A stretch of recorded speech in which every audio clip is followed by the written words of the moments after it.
बैतूल जिले के जिला अध्यक्ष अशोक जी को यहाँ पहुंचने पर हार्दिक हार्दिक स्वागत है। और गांव कठवाड़ से हमारे लंबे प्यारे दुलारे मनीष भाई चंदन जी, इनका भी यहाँ पहुंचने पर हार्दिक हार्दिक स्वागत है।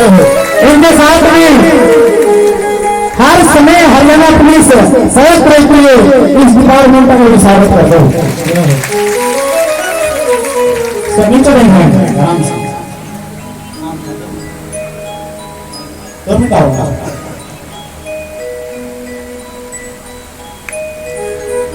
एक बार तालियों के साथ ठीक बा। हाँ जी, सर्वप्रथम गांव कठवाड़ और उदासी पंचायत नया खड़ा कठवाड़ की इस पावन धरती पर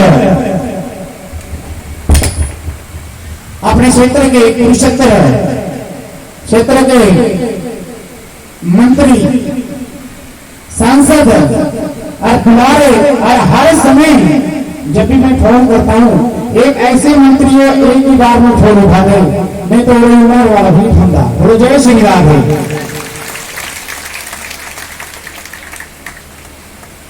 इतना सरल स्वभाव। और दूसरी बात उनकी आपको जरूर पहुंचाएं जी, महाराज जी जरूर पहुंचाएं, नहीं तो वो अपने वाले जैसे शरीफ है और तो कुछ नहीं है, चपड़ासी कपड़े उपड़ा ना काम तो है नहीं। इनका सरल स्वभाव देखो, एक ही बार फोन करने के बाद महाराज जी में जरूर आऊंगा, चाहे 5, 10, 15 मिनट। तो इसलिए यहां पहुंचने पर इनके साथ में कैथल की जो शान जिला अध्यक्ष जी अशोक जी, सब आप जानते हो, इनका भी यहाँ धन्यवाद करते हैं। और अपने गांव के भी प्यारे दुलारे मनीष जी का भी यहाँ धन्यवाद करते हैं। और 2 शब्द मनीष जी को और उसके बाद अशोक जी को और उसके बाद सीधा तो ले लो, कोई बात नहीं है। यूं कौन सा रोटी वगैरह खा के आ रहे ले लो 2 मिनट तो। अच्छा चाप कर दे एक बार, फिर उनको दे दो। आज इस भागवत कथा में गांव कठवाड़ में परमादरणीय महंत दास जी और भारतीय जनता पार्टी के वरिष्ठ नेता और कुरुक्षेत्र लोकसभा से सांसद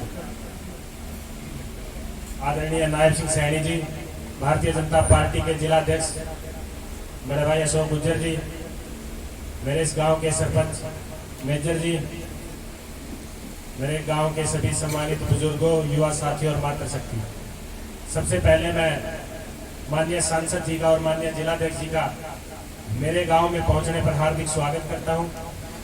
और क्योंकि अभी कार्यक्रम काफ़ी व्यस्त है, सांसद जी को आगे भी कार्यक्रम में जाना है, तो मैं ज़्यादा समय ना लेते हुए मैं केवल सांसद जी के बारे में बताना चाहूँगा कि सांसद जी बड़े नरम और बड़े दयालु स्वभाव के हैं। जिस प्रकार से महंत जी ने बताया कि पिछली बार भी जब यहाँ कथा चल रही थी तो मैंने सांसद जी से अनुरोध किया और माननीय जिलाध्यक्ष जी हमारे साथ थे, तो मैंने अध्यक्ष जी से कहा कि सांसद जी से कहिए कि 5 मिनट इस कथा के अंदर लगा दीजिए। तो जैसे ही हमारे जिलाध्यक्ष भाई अशोक जी ने सांसद जी को कहा तो सांसद जी ने तुरंत वो बात मान ली और हमारी इस कथा के अंदर आए। और यहाँ जब हम लोगों ने इनके आगे जो डिमांड रखी कि हमें हॉल बनाना है तो हमें अनुदान राशि देने की कृपा करें, तो इन्होंने एक ही बार में हमारी बात मान ली और उन्होंने 5 लाख की ग्रांट हमारे इस हॉल के अंदर दी। और मुझे बताते हुए बड़ी खुशी हो रही है कि वो 5 लाख की ग्रांट हमारे इस हॉल के अंदर लग चुकी है। तो इनके लिए भी मैं माननीय MP साहब को और जिलाध्यक्ष जी का दोनों का हार्दिक धन्यवाद करता हूं मेरे गांव की तरफ से, डेरे की तरफ से। और मैं ज्यादा समय ना लेते हुए मैं एक बार फिर इनका धन्यवाद करता हूं। समय के अभाव के कारण मैं माननीय सांसद जी से निवेदन करता हूं कि वो भी अपनी बात करें।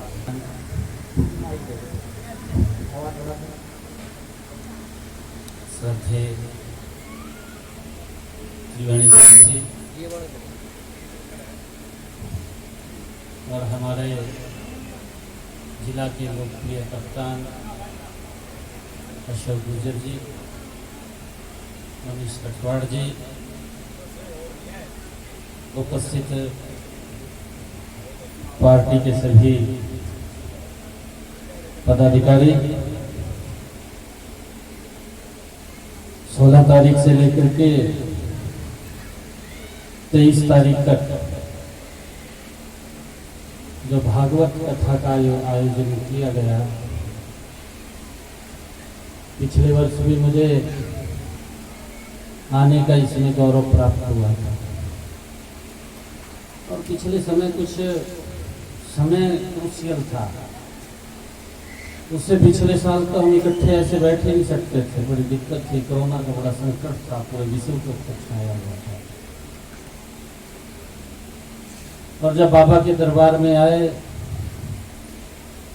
और मैंने बाबा को कहा कि संकट से निजात मिलनी चाहिए इस संसार को, और धीरे धीरे करके उस वैश्विक संकट से हम सबको निजात मिली। मुझे खुशी हो रही है कि हम दोबारा फिर उसी जो कार्यक्रम थे उन्हीं कार्यक्रमों के अंदर इकट्ठे बैठे हैं। लगातार, क्योंकि देश के प्रधानमंत्री इस बात को लेकर के चिंतित थे, जब दुनिया इसको लेकर के चिंतित थी कि दवाई नहीं है, वैक्सीन नहीं है, क्या होगा क्या नहीं होगा। नुकसान भी हो रहा था, भारी नुकसान हो रहा था। सेकंड वेव आई, ऑक्सीजन की दिक्कत आ गई, रूप बदल करके आ रहे थे। मैं यहाँ अधिकारियों की बैठक ले रहा था कि अधिकारी कहने लगे, शोक के निशान थे कि हमारे यहाँ पर ऑक्सीजन हमें अंबाला से, कभी करनाल से, कभी जींद से, अलग अलग स्थानों से लेकर के आनी पड़ती है। मैंने डीसी साहब को कहा कि यहाँ ऑक्सीजन प्लांट ही लगवा देते हैं, आप पैसा बताइए कितना लगेगा। तो डीसी साहब कहने लगे कि 50 लाख रुपए में काम चल जाएगा। मैंने कहा 50 लाख रुपया तुरंत। डीसी साहब को मैंने 55 लाख रुपया तुरंत भेज दिया। मैंने कहा कि ऑक्सीजन की कमी नहीं क्षेत्र के लोगों के लिए रहनी चाहिए, और वो ऑक्सीजन प्लांट लगातार तभी से उसके ऊपर काम चालू हो गया। मेरे ख्याल से चालू होने वाला, कुरुक्षेत्र का चालू हो गया है।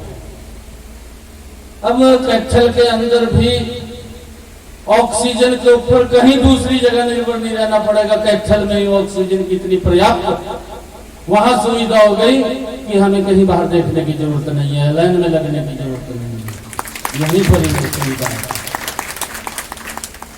देश के प्रधानमंत्री नरेंद्र मोदी जी ने, जब दुनिया इसको लेकर के चिंतित थे कि दवाई नहीं है, वैक्सीन नहीं है, ये हमारे गुरुओं की, हमारे बाबाओं की वो तपस्या का फल है कि जिसके कारण आदरणीय प्रधानमंत्री नरेंद्र मोदी जी ने मात्र 8 महीने में, जब हम घर बैठे थे, एक वैक्सीन नहीं 2 वैक्सीन का निर्माण करवाया, और देश के 175 करोड़ लोगों को वो वैक्सीन फ्री में लग रही है, और लग चुकी है। इतना बड़ा टीकाकरण का अभियान चला, हम कल्पना भी नहीं कर सकते कि 175 करोड़ लोगों को कैसे उसको मैनेजमेंट की, हर रोज की उन्होंने उसकी ड्राफ्टिंग की, पूछा आज कितनी वैक्सीन लगी है, कितने लोगों को लगी, इसके बारे में हर रोज रिपोर्ट लेते थे।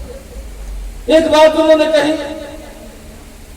मुझे तो इस बात का गर्व आदरणीय प्रधानमंत्री जी पे होता है कि अमेरिका जैसा देश, जहां दुनिया का अपने आप को सबसे शक्तिशाली देश बोलता है, वहां का राष्ट्राध्यक्ष तो अपने लोगों के लिए बोलता है कि अपना बचाव करो, मैं कुछ नहीं कर सकता, परंतु भारत देश का प्रधानमंत्री ये बोलता है कि हमारे लिए एक जान कीमती है, हमने एक जान को बचाना है, और उसको लेकर के लोगों को अवेयर करता है लगातार। कितना बड़ा काम नरेंद्र मोदी जी ने कोरोना के अंदर किया। 175 करोड़ से ज्यादा लोगों को वैक्सीन लगी। बच्चों को 15 साल से लेकर के 18 साल तक के बच्चों को लगी 3 जनवरी से, और अब 12 साल से लेकर के 15 साल तक के बच्चों को लग रही है। ये पहली बार देश के अंदर हुआ, आजादी के बाद हुआ। और यहां तक नहीं, प्रधानमंत्री जी ने अपने लिए तो दवाई दी, परंतु 150 देशों को भी बाहर भेजने का पहली बार नरेंद्र मोदी जी ने काम किया। हर एक राष्ट्रध्यक्ष ने तो ट्वीट करके इतने शब्द कहे, उसने ट्वीट किया और ये बात कही कि नरेंद्र मोदी जी ने मेरे देश में हनुमान जी को संजीवनी लेकर के भेजा, ये हमारे लिए बड़े गौरव का कार्य है। ये बात इंडोनेशिया के राष्ट्रपति ने ट्वीट करके कही। कोई छोटा विषय नहीं है। और जब ये तीसरी लहर की बात कर रहे थे कि तीसरी आएगी, उसका तो पता ही नहीं चला, क्योंकि 50% से ज्यादा लोग वैक्सीनेटेड हो गए थे, उनको वैक्सीन लग चुकी और उसका प्रभाव नहीं पड़ा। तो मुझे खुशी इस बात की है कि आज फिर हम इकट्ठे बैठे हैं। विकास की गति कहीं धीमी पड़ी थी, परंतु अब फिर वो विकास की गति उसी तर्ज के ऊपर आगे बढ़ेगी आदरणीय नरेंद्र मोदी जी के नेतृत्व में और मनोहर लाल जी के नेतृत्व में। क्योंकि जब मैं पीछे आया था तो महाराज जी ने कहा था कि यहाँ पर एक हॉल बनना चाहिए, मैंने कहा बन जाएगा, पैसे आ जाएंगे। परंतु प्रधानमंत्री जी ने मेरे को एक बात कही कि मैं शायद तब बोल रहा था यहाँ पर, प्रधानमंत्री जी के यहाँ से मेरे पास फोन आया कि जितना पैसा आप लोगों के पास है तुरंत हॉस्पिटलों को जारी कर दो। और मैंने अपना जो पैसा था वो सारा अपने लोकसभा क्षेत्र का एक भी ऐसा हॉस्पिटल नहीं था, सभी हॉस्पिटलों को मैंने पैसा जारी करके बोला भी जो आपको जरूरी सामान है वो आप परचेज कर लीजिए, आपको कोई पैसे की दिक्कत नहीं। केंद्र सरकार ने भेजा, प्रदेश सरकार ने भेजा, और यहाँ तक कि प्रधानमंत्री जी ने कहा कि हमने इतिहास को देखा है कि इस इतिहास के अंदर बीमारी से कम, भूखमरी से ज्यादा लोग गए हैं। और प्रधानमंत्री जी ने उसकी चिंता करते हुए देश के 80 करोड़ परिवारों को लगातार राशन पहुंचाने की व्यवस्था की। एक भी व्यक्ति मुझे बहुत अच्छा लगा। इतनी भारी संख्या के अंदर मेरी माताएं बहनें, आप सबका आशीर्वाद सर के ऊपर है। और जब आप सबका आशीर्वाद सर के ऊपर है तो दुनिया की कितनी बड़ी समस्या वो भी धरातल पर आ जाएगी, जीरो हो जाएगी, वो कोई असर नहीं करेगी। आप सबको प्रणाम करता हूँ, आप सबको नमन करता हूँ। आप सबको बहुत बहुत मैं भागवत कथा का जो आयोजन चल रहा है और इसके अंदर हम हर रोज आते हैं भगवान श्री कृष्ण का, क्योंकि कल ये होली का महापर्व था, हम सब ने होली मनाई है, उसकी भी मैं आप सबको बहुत बहुत शुभकामनाएं देता हूँ। और ये जो रंगों का त्योहार है, मैं ये ऐसी कामना करता हूँ कि आप सबके जीवन में वो रंग बरसते रहे, आप खुशी से खिलखिलाते रहे, ऐसी मेरी परमपिता परमात्मा से प्रार्थना है। आप सबका बहुत बहुत धन्यवाद। मैं आयोजकों का भी धन्यवाद करूंगा कि उन्होंने मुझे यहाँ पर आज बुला करके यह अवसर दिया। जय हिंद, जय भारत, जय प्रणाम स्वामी।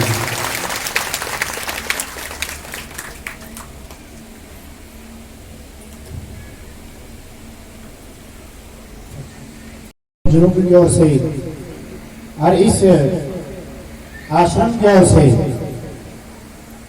फिर दोबारा इस क्षेत्र के आन बान शान मंत्री जी निहाल सिंह सानी जी का दोबारा फिर धन्यवाद करते और एक बार उनके लिए एक बार ताली बजाते हैं। और आश्रम की तरफ से उनको एक भेंट दी जाती है, उनका सत्कार करेंगे। उनके साथ में जिलाधीश जी मनीष जी इनका भी अपन सत्कार करेंगे।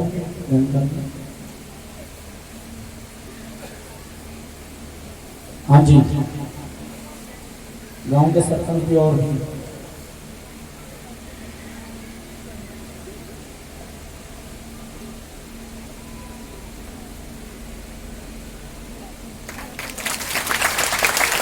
ऐसे ही इनका मंत्र पर बना रहे और दोबारा फिर अपनों का साथ मिले, अपने सबका साथ मिलेगा, फिर दोबारा फिर ये जीत के आएंगे। हम यही कामना करते हैं महाराज के आगे, लड्डू गोपाल के आगे, और धर्म के कार्य ऐसे ही बने रहे। क्योंकि हमने तो ये नहीं जाना कि हमें कोई पार्टी से मतलब नहीं, लेकिन जब से कहते हैं ना डबल इंजन वाली सरकार, ये मोदी जी आए तब से ही जाना गया हिंदुस्तान एक हिंदू राष्ट्र के स्वरूप में गुजरता हुआ, जैसे एक वृक्ष को जल मिलता है और वो हरा भरा होता है, ऐसे ही हिंदू तत्वों को इस पार्टी के द्वारा वो जल सिंचाया गया है और आज वो फल के स्वरूप में आपके सामने निहाल सिंह सानी जी खड़े हैं। हिंदू चीज की रक्षा सिर्फ योगी और मोदी के द्वारा ही हुई है, उससे पहले अपने कोई जान भी नहीं सकता। तो इसलिए मैं अपने हृदय से हिंदुत्व को जागृत रखने के लिए इस पार्टी का मैं धन्यवाद करता हूँ। और काशी में देखो, अभी अयोध्या में भी चल रहा है, काशी में भी, और आपकी बार आप कहते हैं ना मथुरा में भी चलेगा। तो इसी करके हिंदू सब एकत्रित होकर प्रधानमंत्री नरेंद्र मोदी जी और योगी जी के ऊपर विश्वास करते हुए हमारे प्यारे प्रभु बांके बिहारी लाल, इनकी जन्मभूमि मथुरा है, वहां पर भी कहते वहां भी बनारस के जैसा, काशी के जैसा, अयोध्या जैसा मंदिर का बहुत बड़ा निर्माण होगा। इसलिए मैं पुनः पार्टी का और सभी जो यहाँ गणमान्य है इनका स्वागत करता हूँ। हाँ,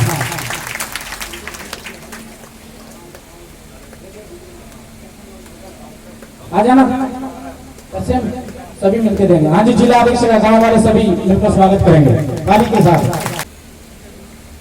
हाँ जी, थोड़ा देखिए माम भी गर्मी में मरम लग रहे, जब तो वापिस गई तो आ गए वापिस पैसे। जय श्री राम।